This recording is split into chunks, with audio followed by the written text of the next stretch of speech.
Good morning.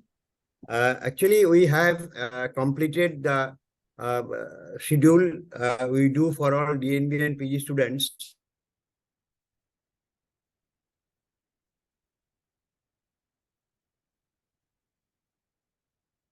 Restarting our whole program discussion on hernia. So we have a fixture or discussion of cases. Then we have seminars, ward rounds, operative, journal clubs. So we'll try to stick to the same schedule. And we are now going through the whole list again. So we are starting with a discussion, a case of inguinal hernia. Presenter will be Dr. Mehul Patel, who is a second-year junior resident at MR Bangalore Hospital. And today our teacher will be Professor Sukhbar Maiti. He is Professor and Head of Surgery at Eye Care Institute of Medical Sciences at Haldia. So Mehul, you share your screen, present the history, wait. We'll have some discussion on the history discussion, followed by examination, and then we go to the final discussion. Yeah. So share your screen and start. Professor Saha, one problem is every time I used to get the routine after it is made immediately. This time only yesterday evening at 9 I could be aware after getting the Mehul's message that today is the class. Okay. This time you missed it to send it to me. Every time to my personal WhatsApp, he used to send a program. So today morning I had a lot of problem to come and just continue. I'm there, no problem. Okay. Let him start.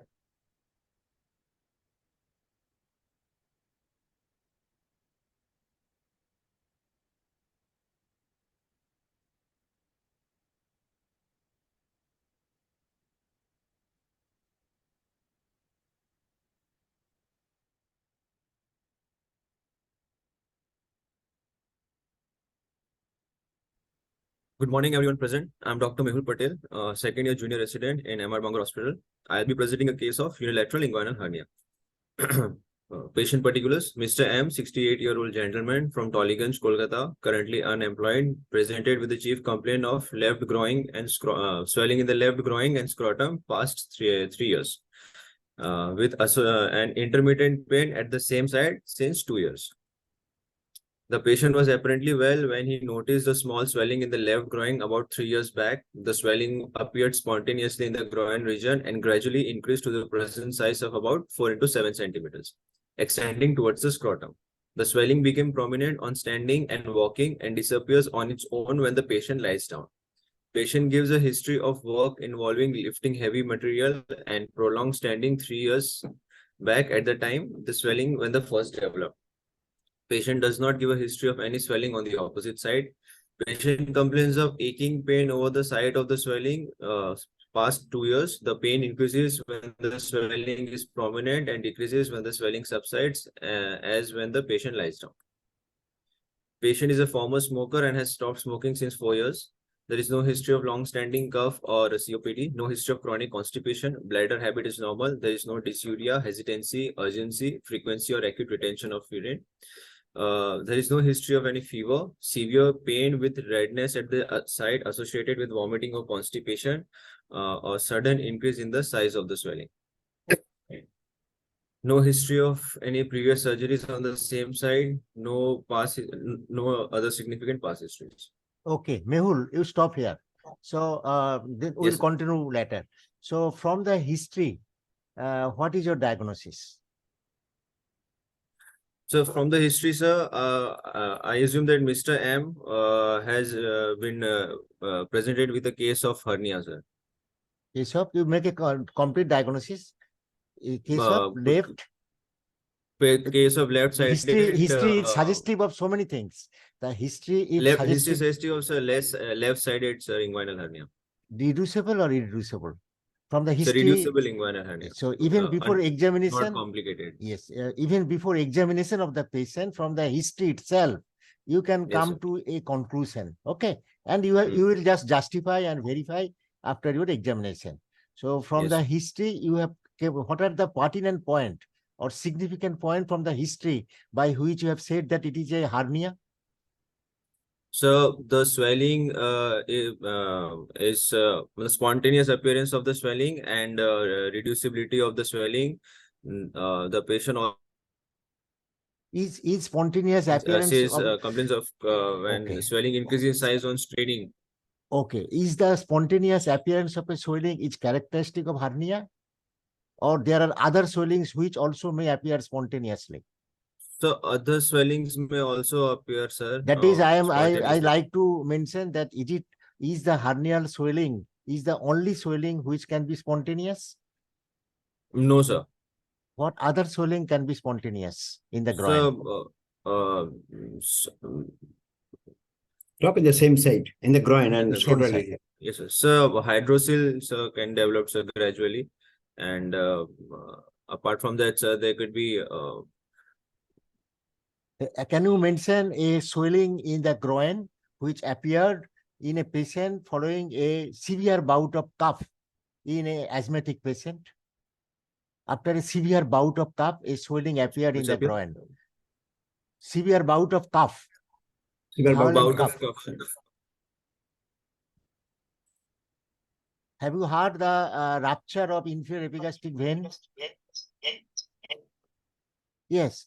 Remember, following severe bout of cough in a asthmatic patient, sometimes there may be a spontaneous appearance of a swelling due to the bleeding from a ruptured inferior epigastric vein due to high venous pressure.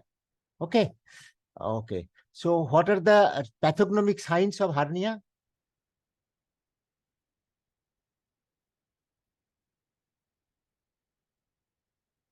What are the pathognomic signs of hernia? Two characters are present in your history. You said that swelling enlarges on standing. Okay, and enlarges on straining. Is it not? You are not audible. Your mic is muted. Your microphone is muted. Oh, yes, sir. Yes, sir. Yes, sir. Okay. So there is swelling increases on standing or increases on straining. Okay. Yes. That will correspond to a clinical sign, that is the expansile impulse on coughing. Expansile Yes. impulsion that corresponds with these two findings. Okay. It's to Hmm. history. And another character which is present here, which is So pathognomic of reducibility. reducibility. So expansile impulse and reducibility, both are present here. Okay. So from Yes. that we can say it is hernia, and also it is intermittent. No swelling in the groin will be intermittent in appearance. Other swelling will be continuously increasing or persistent or Yes. compressible. Okay. Yes. Okay. So this is a left-sided inguinal hernia, which is reducible and also complete. Yes. It is complete because it reaches up to the scrotum. So these things we have gathered from the history. Then we will proceed for the examination. Let's proceed for the examination finding. Yes. Before that, you see, you have go to the next slide. You have mentioned about, you see, there is no history of fever, severe pain, vomiting, constipation, sudden increase. So this history should go with the swelling. As you're describing the swelling get reduced on lying down. So you can describe whether there is any episode of irreducibility or obstruction. So that indicates that this patient should undergo early surgery. So this history will go to the history of present illness. And then the history of hernia is usually straightforward, where you describe about the swelling, any history of pain. Why do you think the pain is there in this patient? Because a hernia patient having pain may have different reasons. Important. Yes. So why this patient, this classic history of pain is because of what? How do you explain the pain in this patient? So on appearance of hernia, sir, if there is What is causing the pain here? You see, the viscera are not having somatic sensation. So what is causing pain in this patient? And this pain has got a classic character that he goes about the swelling increasing in size, he has dilating pain, and he lies down, swelling reduces, pain disappears. So what do you think is happening here? So local inflammation. Not inflammation, no. Inflammation causes a different type of pain. You see, the pain in hernia may be Number one, the pain happens at the beginning of hernia. When the sac is stretching up, sac is parietal peritoneum. When the sac is getting stressed, it's a parietal peritoneum supplied by somatic nerves. So stretching of sac will cause pain. So this patient is having pain. He said that the pain comes up when he walks, swelling is larger and he lies down. Pain comes up. So that is one cause of pain. Second cause of pain is adhesions. When there is a long-standing hernia, there is adhesion of the contents with the sac, adhesion of contents with this gut. So this adhesion may cause some type of pain, which is also a dull aching pain. Next is when the hernia become irreducible. That means hernia is gradually getting bigger and bigger, not getting reduced. So irreducible hernia again is causing stretching of sac and causing pain. Next is obstruction. What is the difference between an irreducible hernia and obstructed hernia? So obstructed, there are signs of obstruction, sir. Pain. Obstruction of gut obstruction. Gut obstruction. So irreducible hernia is one where the hernial contents are not getting reduced. Obstruction hernia is one where that hernia is irreducible. Over and over that, this patient has symptoms and sign of intestinal obstruction. So once the gut gets obstructed in the hernial sac, this pain will be colicky pain. This will be colicky pain and it will be associated with the irreducible hernia, associated with other features of intestinal obstructions. And another point is the inflamed hernia. When the contents of the hernial sac may get inflamed, that means there may be appendicitis, there may be salpingitis if the tube is the content, if the gut is the content, there may be inflammation of the gut itself. So inflamed hernia will have pain. And that pain will be pain associated with fever, there will be local tenderness. Okay, so you should know that different causes of pain in a patient having a hernia. Okay. Okay, Mehul, as Professor Shah has mentioned, remember, in hernia, the pain is in the early part of the formation and when typical complications develop. Instead of using the term pain, rather in your history, if you mention the patient gets pain, sometimes but most of the times he is having discomfort. Remember, pain and discomfort are different. Most of the time, a well-formed hernia patient will get discomfort, not pain. The discomfort disappears after the patient lies down when the swelling also reduces. Okay, so another term along with the pain, you add discomfort in the history. Okay, then discomfort. Discomfort. Okay, continue with your examination. Personal history. In personal history, smoking is very important in hernia patient. Why? So because it's one of the causes for if patient develops smoking causes a number of effects. It's collagens. So this patient is not smoker. So it's not important in this patient. Maybe he's a smoker. He's a smoker, but that should have come in the personal history. Written in where? Addiction history, HOPS. No. This should come to the personal history. You see, the patient. So he has left smoking 4 years ago. Okay, fine. So now he's not smoking, but smoking has got number of effects in wound healing. This smoking can impair wound healing by number of mechanisms. Smoking can cause chronic cough. Okay, so smoking history is there. You should give a detailed history about the smoking, and patient should stop smoking before he undergoes surgery for hernia. So we have to like how many packs of cigarettes? Yes, that all detailed history is required for smoking. No history of similar in the family. Why this line is important? Is hernia a genetic disease? So if there is some collagen, this is very rare. It's very rare. So you see, writing this line is tricky. For any disease, you write no history of similarity in the family is relevant when this disease is having a genetic background. Okay. Otherwise, one member having hernia, if every member is having hernia. So there comes a point. Okay. There are some collagen diseases where this may be genetic. Where there is the elastic tissue is lax. Okay. So apart from this line is not very relevant in a patient of hernia. Okay. What do you feel, Dr. Maiti? Yes, yes. But this, if he writes it, I would not object in the sense. I have had the opportunity to manage two families having the family history of I know. hernia.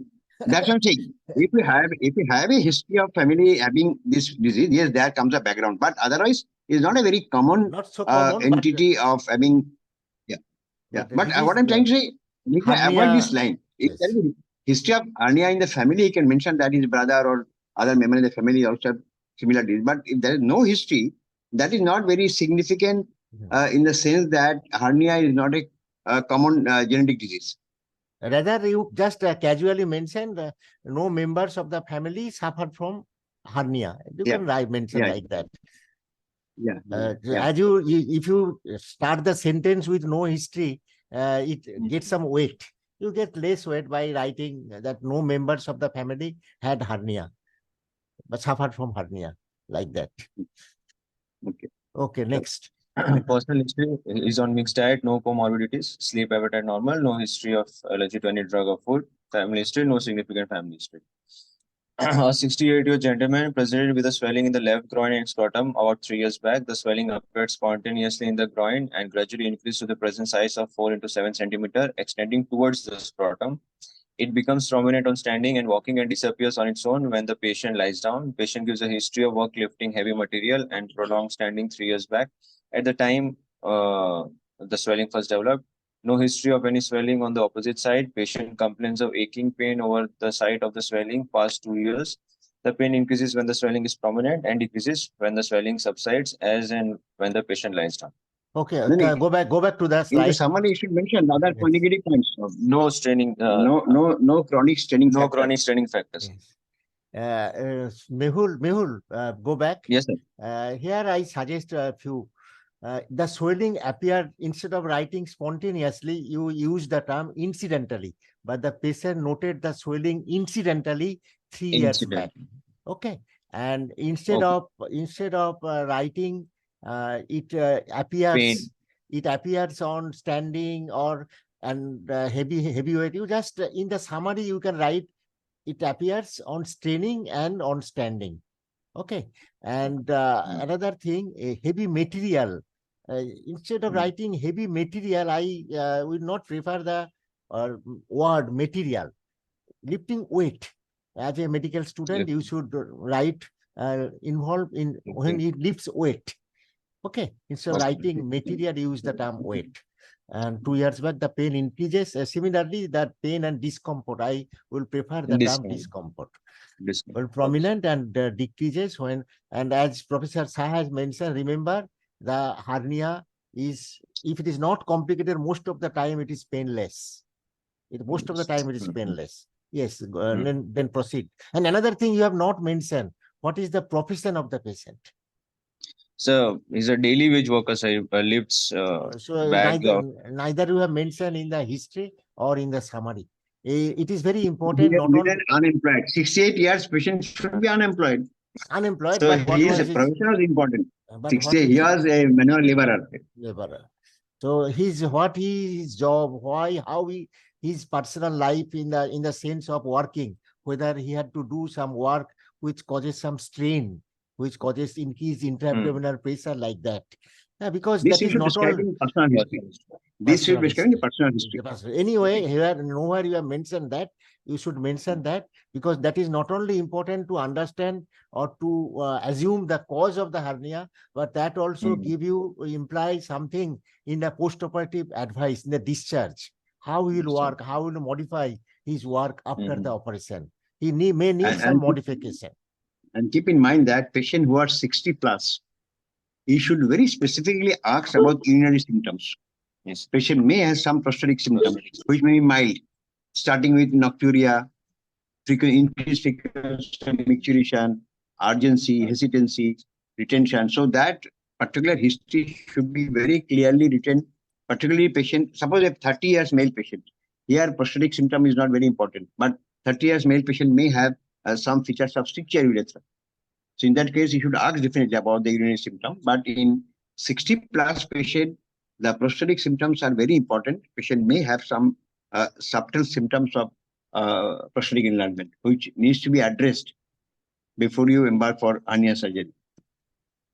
Remember, Mehul, as Dr. Yes. Saha has mentioned, it is must.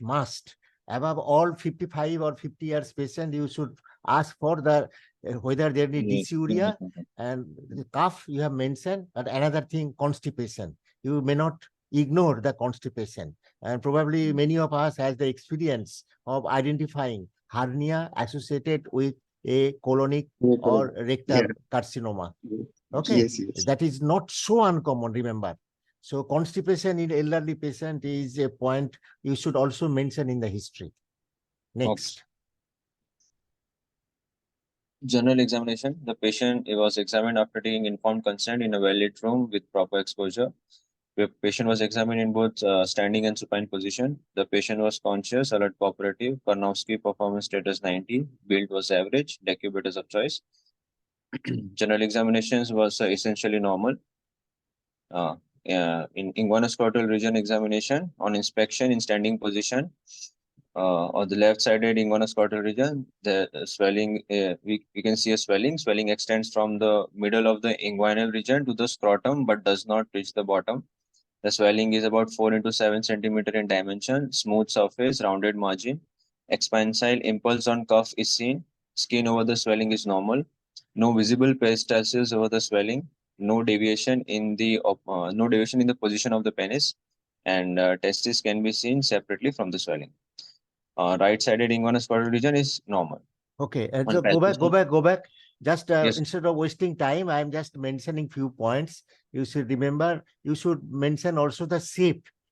As it is a inguinoscotal swelling, I hope it was a piriform shaped swelling. Piriform shape, so yes. And instead of writing a middle of the inguinal region, you write extends from the mid-inguinal region.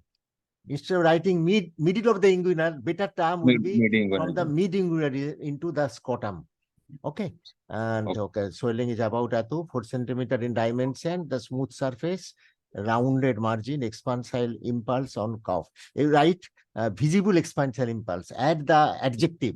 So you have to write expansile impulse twice. Here during inspection, you write visible expansile impulse, and during palpation, you write palpable expansile impulse. Present. Or seen. Instead of writing seen, it is visible expansile impulse present. Seen, you should not write in this way, you should write visible expansile impulse. Skin over the normal, it is unremarkable, you can write. Or you will often find, try to understand, the normal scrotal skin is rugose. Patient having a hernia may have stretching of scrotum. So if you find the opposite scrotal skin is rugose, and this scrotal skin is not rugose, you can mention that also.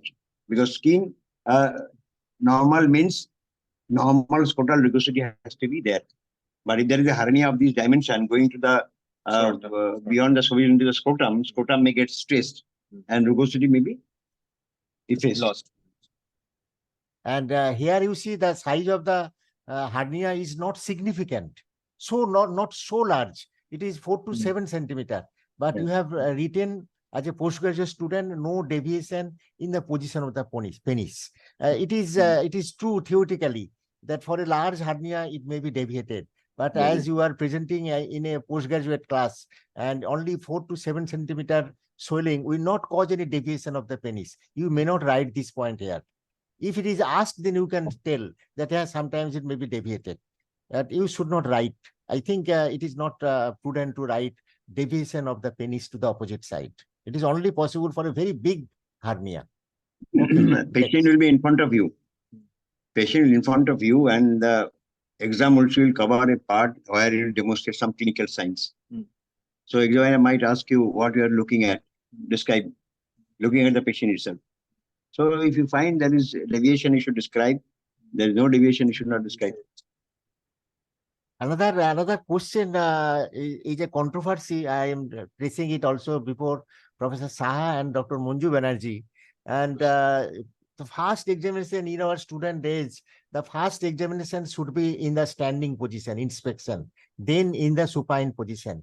But in practice, we usually do not do. So, but always we teach the student, always do the examination in the standing position. But we practice, we if it is a very big hernia, significant hernia, we start the examination from the supine position. And if history is not corroborating with the clinical finding, then we ask the patient to stand. So here, instead of writing in the inspection, giving a heading in standing position, you just start your inspection instead of writing in standing position. Because this point is also supported in recent Belilov's book also, that standing position may be done later. Inspection is started from the supine position. Particularly, Dr. Maiti, I always do this in standing only, because if the history is saying that hernia is irreducible, not showing any alteration in size, then supine may be acceptable. But patients who are having some hernias which get reduced on lying down, then the initial examination, it will be safe. Most of the examiner will prefer that you mentioned that you examine in standing position. So most of the examiner, I also agree, Unless the swelling is reducible or complicated like that in standing position. But in the history sheet, you may not write in standing inspection in standing position. You just start your inspection finding. That may be examiner question. How do you do that? That you in mentioning, if you examiner mention, then you said I started in standing position. But you can start your description, your inspectory finding, and the overall inspectory finding is the combination of your examination in the standing and supine position. That is the overall finding. I am just. But the point is, whatever you mentioned in inspection, the whole finding is on standing only. Only when the patient lies down, the question of reducibility comes, where the swelling gets spontaneously reduced to some extent on lying down only. Because otherwise, all other points need not be repeated on lying down. For that, I am just mentioning all these, whatever you have seen in standing and in supine position, overall findings you add as your findings in inspection. So no point of mentioning in standing position or in supine position. If the examiner asks you, then you tell I started with standing position, because you have written no expansile impulse, but on the top the title is in standing position. Then examiner will ask you, have you examined the expansile impulse in standing position? So that question comes. So instead of going to the controversy, you go on describing the inspectory findings instead of writing or telling that I examine in standing position. Okay, I'm just mentioning that. Okay. Next. On palpation, left side of the scrotum, local temperature is normal, no tenderness is noted. It is not possible to get above the swelling. Shape pyriform, size 4 into 7 centimeter, extends from the inguinal ligament to the upper pole of the left testis. Swelling was smooth with well-rounded margins. No. This statement is not correct. The swelling does not extend from inguinal ligament to the upper pole. You cannot palpate the inguinal ligament. Mid-inguinal. Yes. Now you come to the exact point. There is a point in the inguinal canal, which is the deep inguinal ring. How do you find the deep inguinal ring? If the patient is standing in front of you, what is the area which is likely to deep inguinal ring? So we follow the groin crease laterally. Yes. The first bony landmark will be ASIS. Yes. And from umbilicus to the down bottom, the first bony landmark will be pubic symphysis. Yes. The joining these 2 points, we'll get the mid-inguinal point. Yes. Deep ring is 1.25 centimeter above the mid-inguinal. So if you have a inguinal hernia, which is coming from the deep inguinal ring area, this hernia easily extends of the deep inguinal ring. So what you can say is, you make an estimate that yes, this is the point of deep inguinal ring. So now instead of saying middle of inguinal region or mid inguinal region, you can now pinpoint the swelling is extending laterally up to the region of deep ring. But because deep ring is just a prolongation, when the hernia is increasing, the hernia may push the ring laterally. So you can say that up to the region of deep inguinal ring. It extends from the region of deep inguinal ring up to the upper pole of testis. Swelling is with well-rounded margins and elastic in consistency. Expansile impulse on cuff is palpable. The swelling can be reduced back easily. Testis is palpable separately from the swelling. Deep ring occlusion test is positive. Now you see, these few points are again in a position when the patient should lie down. Hmm. Whatever you have described above is the point to be described on standing. Then, as you said, the test for reducibility. Patient is asked to lie down and the swelling is found to get reduced easily on lying down. Then you said what? Deep ring occlusion test is positive. So What this does is it again, mean? this is again in standing. Which deep ring occlusion test? Because we have to reduce it, then we have to occult the ring and Yes. then ask the patient to cough. If they don't, if we don't Almighty, get the impulse, and then we have to settle ask his the patient. doubt. Which He one? said deep ring occlusion test has to be done in standing position. Which test? Deep ring occlusion test. Oh, no, never. This never. You see, There is a in point. this, I'll tell. Yes, please. one thing in your points, two things I should mention, that it is not possible to get above the swelling.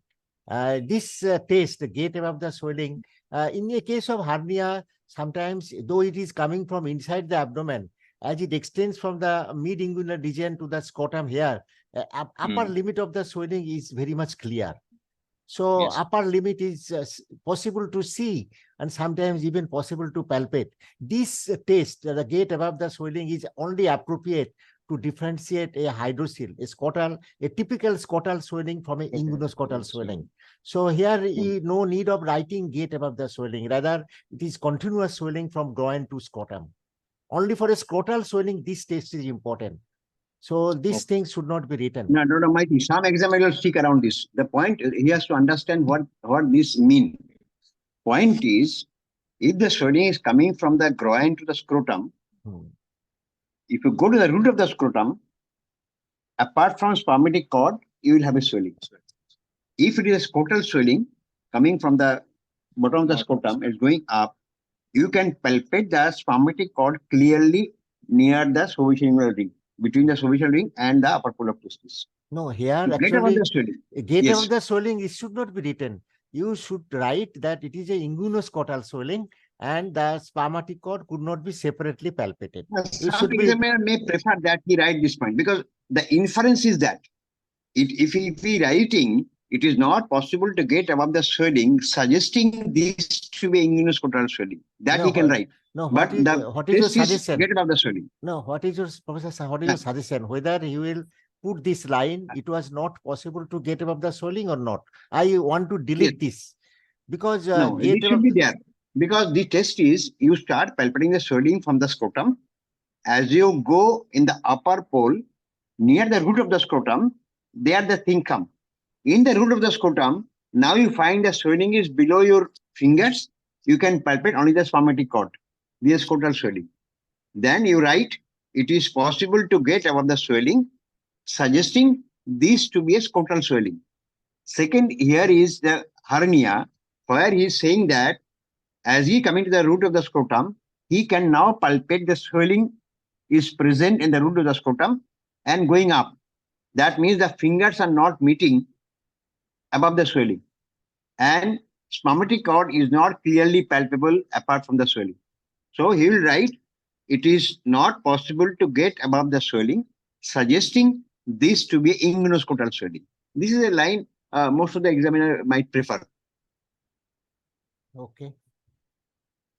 Okay, actually, gate of the swelling is only listen whether it is scrotal swelling or inguinoscrotal swelling. That's what I'm saying. But most of the examiner might ask for this test. Okay. So you should write deep it. And is positive. The point is, you see, there may be two situations. One is, it's a small direct hernia. That means as he coughs, there is a bulge. And most of the time you find the patient is lying down, he coughs, the bulge may not be there. So while doing deep ring occlusion test, patient is in supine, you reduce the hernia, you find the deep ring, occlude it. Once you occlude, he is in lying down position. You have occluded the deep ring, you ask the patient to cough. On occlusion, on supine position, you can see a bulge medial to your occlusion. So this suggests a direct hernia. The test is negative. That means on occlusion, there is a bulge medial to the swelling. Now on occlusion, there is no bulge. There is no bulge. The point was, if there is no bulge, is it a small hernia? But you have already described it's a large hernia. So on occlusion, if you don't find a bulge, you can ask the patient to stand with the occlusion maintained. You can ask the patient to stand with the occlusion being maintained and ask him to cough. There is no bulge even on standing, the test is positive. That means that now you release your finger, the swelling will come down. Okay, so deep occlusion test is done initially in supine position. If it is already showing negative on lying down, there is no question of asking him to stand. If the bulge is not there, maintaining the occlusion, you ask the patient to stand and ask the patient to cough and see whether there is a bulge or not. For test being positive, you have to first do it in supine position and then again in. That's what I'm saying. Supine position, already there is a bulge. Why do you ask the patient to stand? So that will be the test is negative, sir. Deep Yes. occlusion test negative. Yes. For positive test, sir, we For have to positive, you have to maintain the occlusion, ask him to stand and then cough again. No bulge, test is positive. Invasion not done, need not be mentioned at all. Because this test is not done. So just don't mention that invasion test. Okay. right side of the scrotum. Not only scrotum, inguinoscrotal lesion. Right inguinoscrotal lesion is normal, no swelling seen, no expansal impulse and cough seen. Yes, Dr. Maiti. Okay. Continue. Well, time is now only 10 minutes or 15 minutes left. Yeah. On Continue. percussion, dull note is on percussion. Sir, dull, sir. On Resonant. percussion, he said dull note. Sir, resonant. Resonant note is said also. Sir, content was cut. Sir. No, you see, it's sometimes difficult. Particularly, example like Chintamani will harass you, saying that how can you percuss a swelling in the groin which is so small. So again, that is the area of controversy. If it is a large swelling, then only you can percuss and find out if percussion note is dull or resonant. Okay, large hernias. A small hernia which is just bulging in the deep inguinal region or superficial ring is very difficult to percuss and get a separate note out of the swelling. But initially you said is a elastic infill. So a soft elastic swelling easily suggests there is a gut inside. But it is difficult to get the percussion note all the time. But auscultation, yes. If there is a large hernia, the gut is there inside, it may have bowel sound. So you said no bowel sound hard, dull over the swelling. Okay, fine. For rectal examination, tone is normal, stool is there, prostate surface is smooth and borders of the posterior surface can be felt with the tip. Tone of the abdominal muscles is good. Okay, Systemic. Mehul, Yes. stop. Go back. Yes. Go back. So percussion, so you may not write because this small swelling percussion, you will not get any positive findings. One thing in your palpation, you have not mentioned how when the swelling reduces, whether you have appreciated any gargling sound. Yes, sir, there was gargling sound on. So have you mentioned it? No, sir, I have not mentioned. If you mention it, no need of doing any percussion test. Okay, for a small swelling. Don't- So don't- that is don't very important. Make a That conflict. is, Don't make a conflict. On reducing, you say gargling sound, and then you say no bowel sound, and then you say omentosil. So there should be some correlation. If you say there is a gargling sound, definitely it was gut. Momentum will not cause gargling sound. And definitely, if a small hernia get reduced easily, but for a large hernia in enterosil, really the first part is difficult to reduce because the gut is little distended. And when this last part reduces with the gargling sound, the last part is really easier. Okay, so keep in mind that. Don't make a contradiction. You said gargling sound is audible, and at the end you are saying is omentosil. So this cannot happen. and deepening occlusion test, you should do in such a way that another point you must mention that when you are doing the test, it has different steps. You put the pressure and gradually release the pressure and ask the patient, put a light pressure. First give a strong pressure. It will not, swelling will not appear in a case of indirect hernia. Then you release to some extent. You just keep your finger in position. Then the swelling will slip below your palpating thumb. Okay, that is very important. So a swelling on firm pressure will not appear. and or a light pressure, it will appear and slip below its palpating finger. If you get that in your test, you may mention that. That will clearly indicate what is the type of the hernia, direct hernia or indirect hernia. Though in practice, in relation to the management, there is no difference. But clinically, this main object of deep ring occlusion test, whether it is a direct hernia or indirect hernia. So that is very important. You may mention that also. Next, go on. We should go fast. Yes, sir. Systemic examinations are And essential. in the previous one, you see in parectal examination, so many things you should not write. Okay. Only prostate. In this patient, prostate examination is very important. Otherwise, you write rectal examination was nothing abnormality and prostate palpable, and this is about 36 centimeter, 6 ml or 30 ml approximately. You should mention like that, and no abnormality on the prostatic surface. For a PG student, it will be difficult to estimate the prostate size on digital examination. If you write it, that is okay. Then the examiner will understand, yes, it is not abnormal. Or you may not write prostate appears to be normal, that is good. And tone of the abdominal cell, why you will write in capital letter? Good. No use of using the capital letter here. Tone of the abdominal this muscle. we can take to the abdominal examination. As we go to cysto examination, all these points can be taken to abdominal examination. Yes. Okay, fine. So cysto is normal. Fine, come.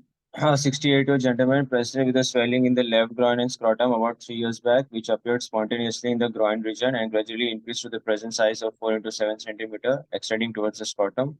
It becomes prominent. Okay, you have already said it. Then go on next. Examination. On examination, a left-sided inguinoscrotal swelling is seen extending from the mid-inguinal region to the scrotum, but not reaching to its bottom. Around 4 into 7 centimeter, it has smooth surface and rounded margins with positive expansile impulse with curve is seen and no visible peristalsis over the swelling. On palpation, the swelling is reducible easily, and the deep ring occlusion test is positive. The deep ring occlusion, instead of writing positive, you can straight away mention deep ring occlusion test indicates it was a direct hernia or indirect hernia. Okay, what was your finding? It is direct or indirect? So indirect, sir. So write it here. Deep ring occlusion test shows that it was a indirect hernia. Indirect.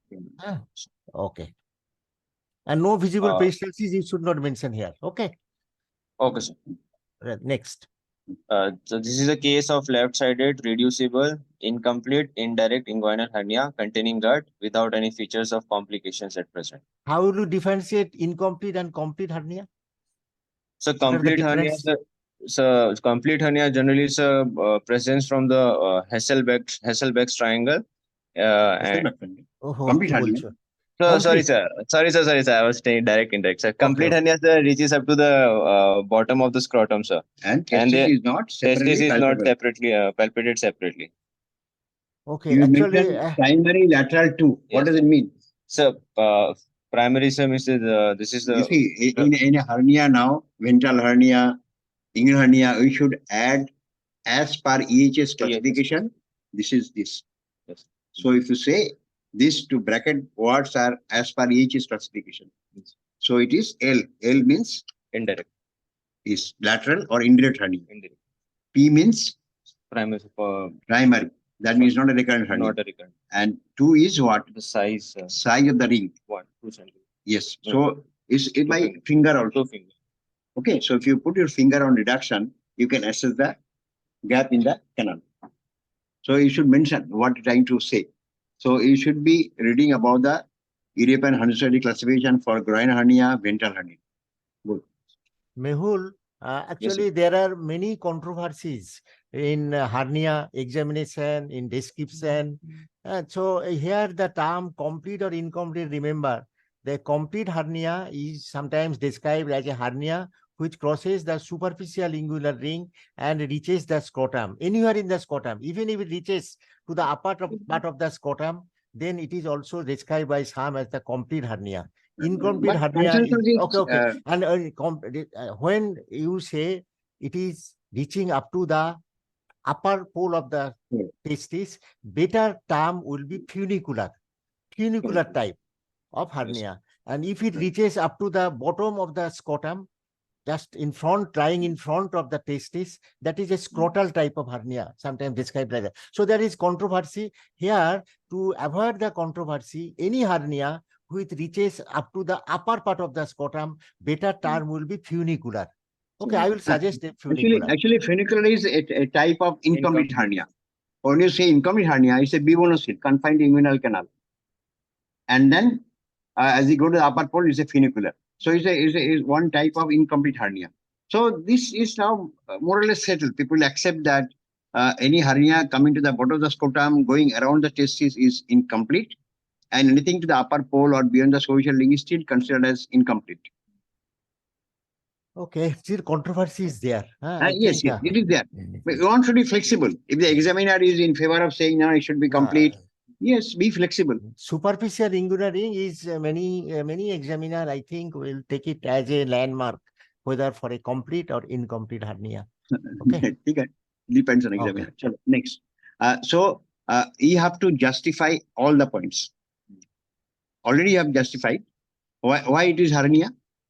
So there and is also without any features of complication in provisional diagnosis, it is sorry very brief. It is a containing gut, uncomplicated. It is reducible, incomplete, uncomplicated indirect inguinal hernia, enterocele. Instead of writing containing gut, you write uncomplicated, indirect, enterocele. That will tell everything. Enterocele, you write. Okay. Yes. Next. Okay, you have justified what is hernia. Why do you say it's indirect inguinal hernia? What are the points in favor in this patient? So, also deep ring occlusion test is possible. Don't jump to deep ring occlusion. There might be some point So to say it's an indirect hernia. So one is a unilateral hernia. The hernia has gone beyond the cervical ring up to the upper testis. So indirect hernia more commonly goes to the scrotum. So direct hernia less commonly goes to the scrotum. So direction of reducibility, so it reduces upwards. Now, again, they are all very vague points. That are the point of invaginatus. So why do you cite that?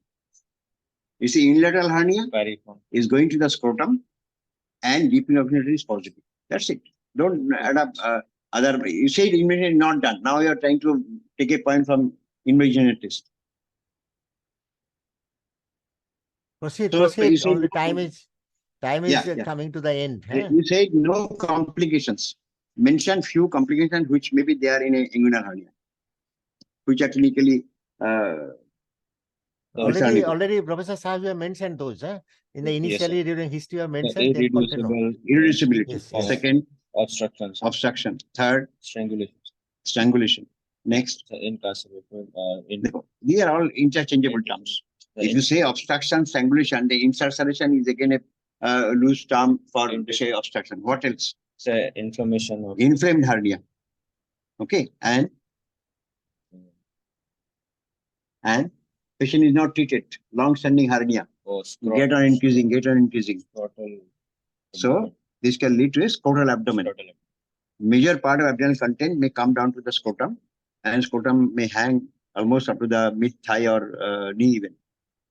So it's a scrotal abdomen. Fine. Yes, Dr. Maiti. So now we come to Mehul, what is hydrocele of hernia? That may be complication called hydrocele of hernia. Hydrocele of hernial sac. Sometimes in case of partially irreducible hernia, when particularly it is a omentocele, there is adhesion near the neck. Initially, the full length of the scrotum used to be filled up by the content. And now, because of the adhesion, only a part of it remain within the hernial sac. So the lower part remain empty. So no place cannot remain empty. The lower place, which was used to be filled up by the content, now it is unfilled, and that will be filled up with water, fluid. That is the hydrocele of the hernial sac. It's a collection of fluid between the fundus of the sac and the adherent part of the content. So there is a gap between the fundus and the adhesion which is getting the adhesion of the content. So this gap is now having fluid. Okay, that is the fluid within the hydrocele of hernia sac. Okay. Next. Also obstructed hernia. No, obstructed hernia is different. There is collection of that is not hydrocele. In strangular hernia, there is collection of toxic fluid in the hernial sac. There is not hydrocele. In strangulated hernia, there is reactionary fluid in the hernial sac. We don't describe that as hernia, hydrocele of the hernial sac. Hydrocele hernia is a chronic complication. There is addition of the content and there is fluid collection between the fundus and the hernial content. Okay. Okay, So next. this is a 68-year-old gentleman with an uncomplicated hernia, which is in the OPD. What's your approach? How do you proceed? So, we'll go for operative management, sir. So you want to go for operative. Fine. So we'll look for I would like to do some investigation, sir. First and foremost, the radiological investigation which I would like to do is a USG. Why? So, USG of the hernia? USG of the inguinal scrotal region. Why? So The to other thing? assess the No. No. Hernia is a clinical diagnosis. And- This patient given you classical history. You have examined the patient. All classical signs of hernia are present. So there is no reason to asking for a investigation to confirm the hernia. That should not be said in the examination. Tell me, what is the indication for doing a investigation for assessment of hernia? When you will do that? Here, I will not do it. So And no exam will accept they'll do a CT or ultrasound to detect hernia in this patient. So when the patient complains of pain, inguinal pains, and Yes, we cannot a patient is coming to you with inguinal pain and you cannot detect a hernia. So the hernia at the beginning, when there is a simple bulge, in that case, you may not detect clinically. Number one, patient is obese. Very obese patient is very difficult to appreciate the swelling. So in doubtful cases, you do investigation. So don't say, I'll do USG for it. And you should not practice also. I find in the OPD, a obvious patient, people are writing USG of them. Why you should do it? Okay, regarding this controversy, I can mention one point, Mehul. Nowadays, in a patient, as Professor Saha has mentioned, it is a 60 years old patient coming to your OPD. In today's practice, most of the time we have to advise ultrasonography in the sense not only for the confirmation of the diagnosis, we may not need the confirmation by ultrasonography. Here we will advise ultrasonography for assessment of KUB, prosthetic region, Yes, because come to that. you have to document that. Otherwise, many of the patients in the postoperative period may develop the retention. So you have to document whether the prostate enlarged or not. And at the same time, you advise the your ultrasonography for the groin of the opposite side. A small hernia may not be clinically detected. Sometimes it is present on USG. So if you record it, if the patient comes after 3 months or 4 months with a hernia on the opposite side, most of the time patient says, "Sir, আমার তো ওইদিকে operation করেছেন, দেখুন ওই অপারেশনের পরেই কিন্তু এইদিকে হয়ে গেছে." He will use the term অপারেশনের পরেই এটা হয়ে গেছে. So if you can record that there is no hernia or there is a hernia, small hernia on the opposite side, is good. And today in practice, you know, Sastho Sati card. In Sastho Sati card, until and unless you have a documentation with USG, they will not allow the free treatment. So that has become mandatory for Professor Saha can tell it because it is part of the member of this committee. That is out now. That should be stopped. Card does not cover hernia treatment. No, okay, even that. So you try to understand. This patient should have a USG done to assess any prosthetic enlargement. If it is there, what is the residual urine? What is the extent of enlargement? Okay. What is the status of median lobe? Because these are the patient who undergoes surgery under regional anesthesia may have aggravation of prosthetic symptoms. Okay. What else you like to do? So if there are any patient complaints of cough or COPD, so we'll go for chest glucose training practice. You see, routine workup will be there. Tests will be the part of routine workup. If the patient has got COPD, another patient need more further evaluation. Pulmonary. But you will do a baseline workup, which will include your routine examination like hemoglobin, TLC, DLC, blood sugar, urea creatinine. Then we do a serology for most of the patient. Yes. Okay. And here we do USG. What's your plan for this patient? This is a 68-year-old gentleman with a reducible left incomplete inguinal hernia. what you plan for this patient? So I would like to go for open mesh repairs. You see, now it's a question of PG examination. Let Dr. Maiti put his comment on this. He said he will do a open Liechtenstein hernioplasty. Okay, Mehul, now tell me, open Liechtenstein, you mentioned that the term Liechtenstein, okay, tension free. Yes. You should not only mention the mesh repair, you must use the term Liechtenstein. Liechtenstein. Now the question is, why you prefer this treatment, the open Liechtenstein tension free mesh repair? You tell me, why you prefer? So because this has very less recurrence rates, sir, and Yes, also fine. sir, Number one, next. and so it's an indirect hernia, sir. So laparoscope. So for laparoscopic, sir, we generally prefer if it's a direct hernia. No.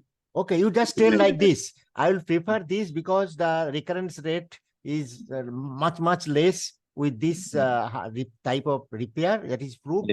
And laparoscopically, it can be done also. But sir, I am not well versed with that technique. That's the simple thing. Those who are doing the laparoscopy, they say it is better done with laparoscopically. And those who do it regularly by open surgery, they say that it may not be any necessity of doing laparoscopically. Rather, it is best option for you will be, sir, it can be done very nicely, but I have no experience, so I will prefer, sir, this. So that will be your answer. I will prefer that answer. But here comes a discussion. I will accept your answer that will be Liechtenstein repair. Because the point is,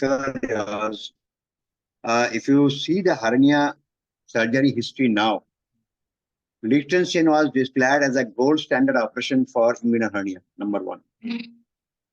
And if you go to the recommendations for lap hernia, there are some specific recommendations. This is applicable for bilateral hernias, is applicable for recurrent hernias, which are earlier referred to open. Now this recommendation has changed. There are a lot of publications. There is no contraindication for doing a unilateral inguinal hernia by laparoscopic means.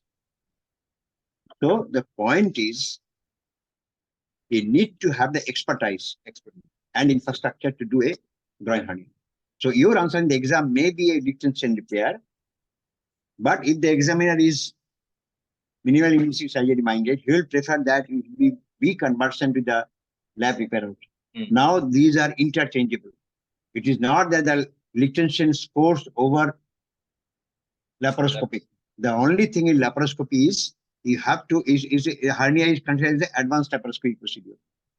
So one should be experienced in doing a laparoscopic repair, because now people are saying that what is the advantage of laparoscopic repair? What the rather Mehul, you tell us why the laparoscopy surgeon claim that it is better method than open Liechtenstein mesh repair. Yes. Why they claim? Less post-operative pain, sir. Number one. And early discharge. Less pain. Sir. What else? So cosmetically, sir, it is also better. Then all return to work. Less pain means all return to work. So these are possible in. Okay, Mehul, now tell me why there is less pain if it is done laparoscopically. So because there is a breach of abdomen, sir, less breach of the abdomen, sir. So you say what? Three openings, sir. Oh, sir. And in groin hernia, you go layer by layer, little longer incision. So we are all adding to the pain. Trauma, yes. What is inguinodynia? What is inguinodynia? So post-operative pain after due to hernia, There is a timeline. In Amasicon, there is a discussion on chronic groin pain. So chronic groin pain is important following both open and lap hernia. Okay, inguinodynia is mainly due to nerve entrapment. And this pain has got a characteristics. You have to give a clear criteria to say, yes, these patients having inguinodynia, which is chronic groin pain following hernia surgery. This should be persistence of pain beyond 3 months. Okay. Persistence of pain beyond 3 months.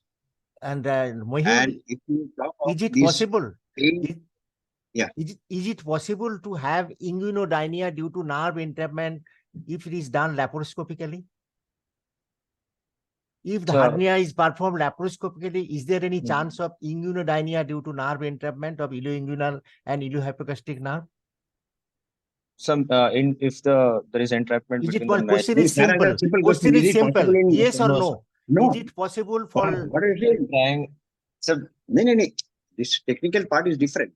The Sarah, is it possible in laparoscopic hernia repair? The answer is yes. also triangle of pain. So many Yes or things, no? triangle of pain, there is lot of other I'm things. just I'm just asking inguinodynia due to nerve entrapment of iliohypogastric and ilioinguinal. That is not possible, but the lateral cutaneous nerve that may be tucked by mistake, then it is Hmm. possible.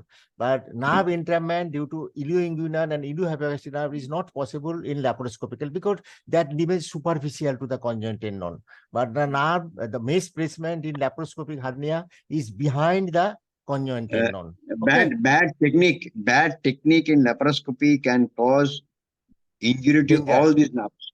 Oh. If you see the nerves, just tell me what nerves comes in relation to this groin area. There are a number of nerves. Yes.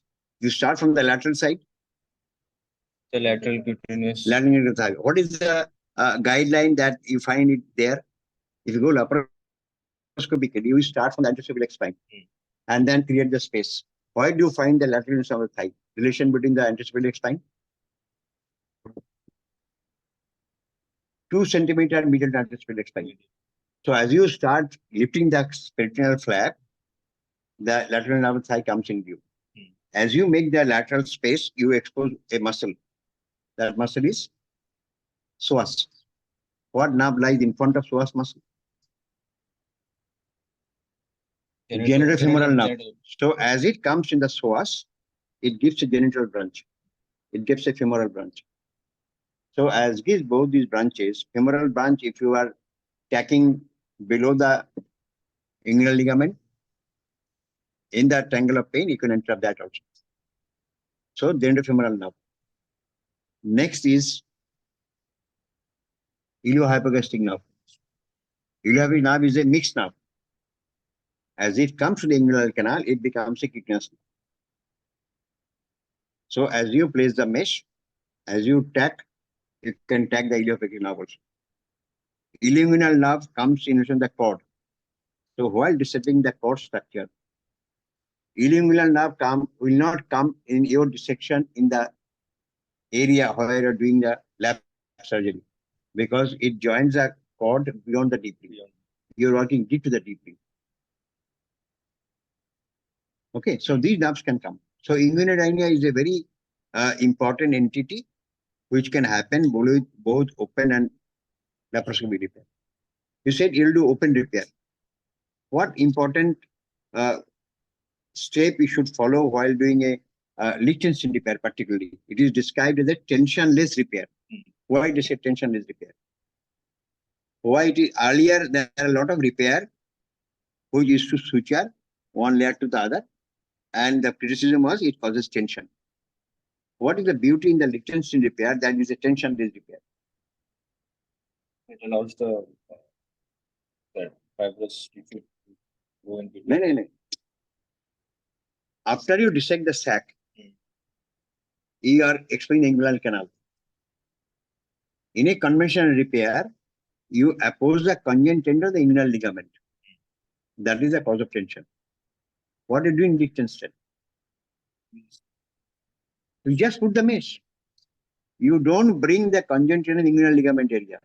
You put the mesh, which is polypropylene mesh. Upper border of the mesh is fixed to the conjoint tendon. Lower border is fixed to the inguinal ligament. Laterally, it is split to accommodate the cord. Medially, it is attached to fixed to the rectus plate. So you are not opposing any structure to create tension. This mesh is bridging the gap. That's why it is tensionless. There is no tension in any of the layers. Dr. Maiti, 9-5. Dr. Mehul. Yes, sir. So before closing this class today, we must mention there are so many things which should be known, which should be discussed on hernia. Many things are there. Some things which we have not more cases. Which we have not discussed today. you should also study, you should also know the what are the other tissue repair techniques other than the Bacini, you should know. And you should know all the complications which can occur following hernia, either laparoscopically and also We'll have by two open more surgery. cases. And Dr. Mike will describe a bilateral hernia, will describe a recurrent hernia. So that will cover all the anatomy part and other. And mid-inguinal point, there is also controversy. Where is the mid-inguinal point? The examiner may sometimes make you harassed or bored. Where actually it is. Those controversy, there are some controversy. These are the 2 points, how it is described, the mid-inguinal point. So many things are there. Hernia is a very common case, but we should never take it as a simple one. We should discuss and we should know much more and more. Thank you. Thank you again. Thank you, Dr. Professor Saha and Mehul. Thank you, Dr. Maiti. Sorry, all the participants. Right. Thank you. Chalo, hernia is important topic.